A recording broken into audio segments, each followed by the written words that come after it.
my eyes while I was away, and I had a lot of favourites to show you from that. The Chanel Illusion d'Ombre in Emerveille. I think this is going to be one of the first eye products that I'm actually going to use up completely and fairly quickly. I'm fairly well down on it. There are problems I've talked about with these shadows drying up, particularly if you're not ultra careful about really screwing up the pot tight. And the other shades are less useful in the sense that they're more dramatic than this Emerveille. This is just a great shade to slink all over the eye area with a bit of liner and mascara, and it looks really good if you're blue-eyed, fair-skinned straight away. You don't need to do any more. You don't have to apply it particularly carefully. Just slosh it on pretty much all over the whole eyelid area, and it looks great. So it's a really good day-to-day finish. I did take my silvery glittery one as well and use that in the evening a bit. It's a less wearable shade, but it's nice at night. And the other palette that I found myself using a lot in the day was the Karen Rottfoiled felt palette that was out this fall from MAC. Apart from, I think it's called Carbon down here, the black shade, these are all limited edition for the palette. But although it's meant to be used to make a smoky eye like Karen Reutefeldt, in fact, these are very wearable shades. Those two browns, particularly this one up here, is just a nice, you can hardly see it there, caramel, good consistency shade for doing a good, fairly neutral rather than smoky eye during the day. So I did find myself using that a lot. And then in the evenings, I really wanted to kind of do more specialist eyes. And I found myself, I took both my MAC palettes, and I've got a full neutral browns palette, which I use a lot when I'm at home. But I actually found myself doing a lot of silvery smoky eyes and loving these shades, particularly this one, which is Electra. Lovely silver shade that I used a lot. This is Crystal, which I also like, but it's got a bit more fallout, a bit less sheen. And then this one here, a nice grey. What is this one? This is Night Divine. Used all of those a lot, along with the pinky and lavendery shades up here. And so that was my kind of go-to MAC palette whilst I was away. I did take my Too Faced, and I did experiment a lot with it. And I use the colours, all of them really. I like them a lot. There is a lot of fallout. You basically have to do your eye before you do any of the rest of your face makeup. And then there was so much fallout from application that I'd have to really cleanse the under eye area and the central zone of my face before making it up again. So they're not easy to work with. Would I recommend it or buy it again? Probably not, although I do really like the colours and I will use it. The new purchase that I used a lot on the way back was this Victoria's Secret, which is not showing up too well in my poor lighting. It's a beautiful iridescent purple, and although it looks very glittery in the pan, in fact it's quite smooth with not a lot of fallout when you apply it. And I loved using this with a very loose blending brush on the eye. So you were getting not a huge swash of colour, but a really pretty shading to either brown or silver.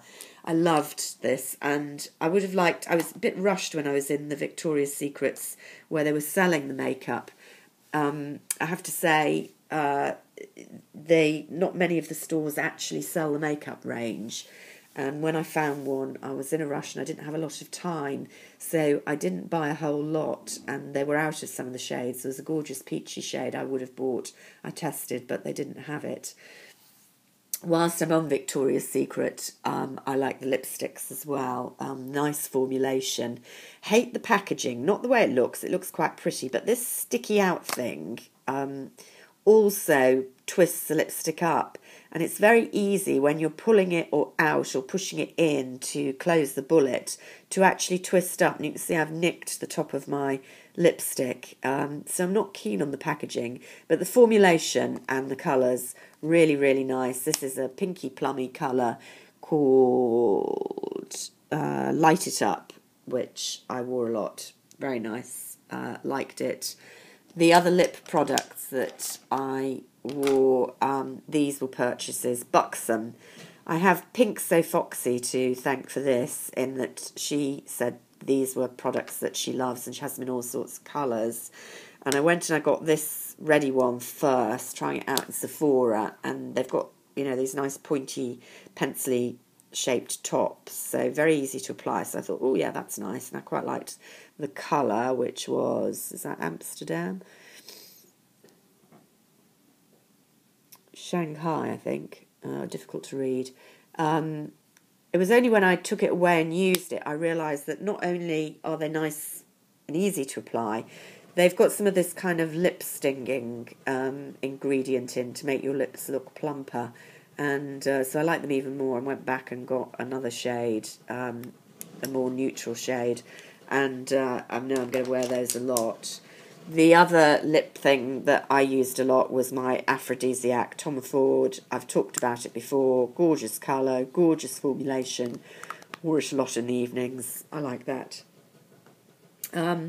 Blush, I took and wore on the way over the MAC Marilyn collection, peachy pink blush. I had a Chanel blush as well that I wore in the evening, more plum.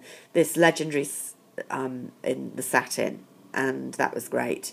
But in New York I treated myself to a Tom Ford, and this is Wicked, and it is the most fantastic formulation. Tom Ford blushes, very pricey, but honestly I have never found a blush that stays put as well as this does. You put it on, and you need to put it on carefully because the pigmentation is very intense. But once it's there, boy, does it stay. Not only all night, but if you put it first thing in the morning, still there at night. Fantastic pigmentation, fantastic texture, fantastic staying power. So is it worth it? Undoubtedly, yes. Costs about twice as much, well, just under twice as much as the MAC blushes. These were quite expensive, by the way, for the size, because they're a small size. I think they're about £22. What I would say about the MAC colour is there's nothing special about it. You could get a drugstore that both stayed, felt and looked like this MAC colour. What's special, of course, is the cute Marilyn packaging, which is why I bought it. So whilst I absolutely appreciate not everyone would want to fork out 40 quid for a blush from Tom Ford, and I think that's absolutely understandable, what I would say is that why fork out 22 for this? You know, get a drugstore, a Rimmel or number 7 blushes are perfectly good at half the price of that. Or if you're really going to fork out, go for this one, which is something really special. Gosh, I'm going on a bit, so I want to get through fairly quickly. The other two new products, no, that's a new product as well. Brow pen, Anastasia Beverly Hills, one of these kind of felt tippy brow pens. I normally use a pencil, a Chanel one. Liking it so far, so using that. I bought a lot of Kohl's, and the one I found myself using a lot, primarily because of the colour. It was a nice silver grey rather than the way you apply it. It's one of these push-ups, which is not great. So that's a Stila that I used a lot. In terms of formulation, I would say this Too Faced black one, which came with the So Sexy palette, is a fantastic formulation, really creamy, goes on very easily and stays put. So in terms of formulation, that's really good. I'm a bit sorry I didn't get any more of those. Loving my Model Ink, are they Model and Co. Eyelash curlers, nice and springy, easy to use. Concealers, I took the Liz Earle one, but I bought another of the Maybelline ones. I've talked about these before. They are fantastic, the best, cheap as chips, and They do the job better than Touche Éclat, which doesn't really have any concealing properties. It's just an illuminator. This is both concealer, illuminator, the best I've tried. I'll be buying more of those. I used my Dior shimmer powder in Amber Lights a lot. Great purchase. There are still some in some stores, although it's discontinued. I highly recommend as a highlighter. And I did reconsider my previous dissing of Tom Ford's powder. I don't like the brush. I've actually hurt myself on the side of this very sharp edge of the brush. And the powder's good. It's quite expensive. I did restart using it, and it is a good powder, I have to admit, in that it doesn't flake or make you look cakey. Gives really good, gentle coverage to keep your difficult bits under check, but avoid the brush. So those were my holiday products. Hope this hasn't been too long. If you like it, give it a tick. Bye for now.